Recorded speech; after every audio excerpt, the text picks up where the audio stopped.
Welcome students. In this video, I'll be doing an experiment demonstrating the use of China rose as a natural indicator.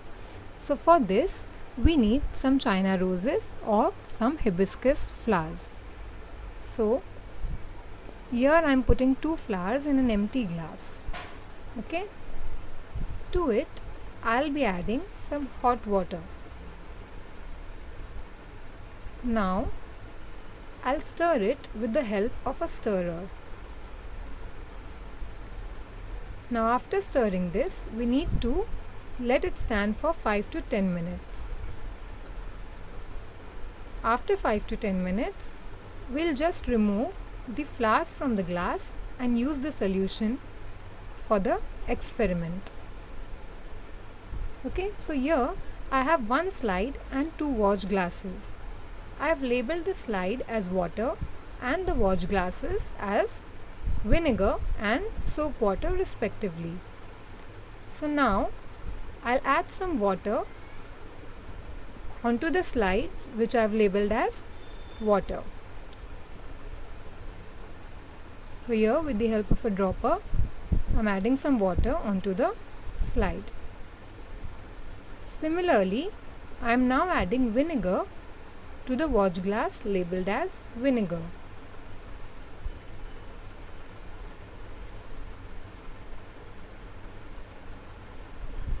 Now I'll add some soap water to the second watch glass.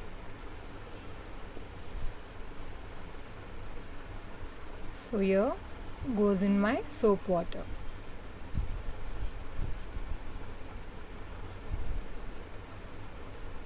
Now with the help of the dropper, we'll be adding a few drops of the solution which we had prepared from the China rose petals. So we'll be putting that solution onto the slide as well as both the watch glasses. So here goes in my solution onto both the watch glasses. Now let us observe each of the specimen.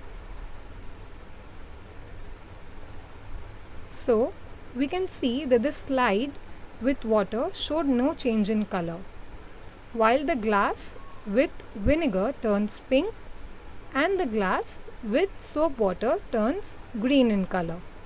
Thus we can infer, since water does not show any change in color, it is a neutral substance, whereas vinegar, which turns pink, is an acidic substance, and soap water, which turns green, is a basic substance. So you can try out some other substances using the same indicator. Thank you.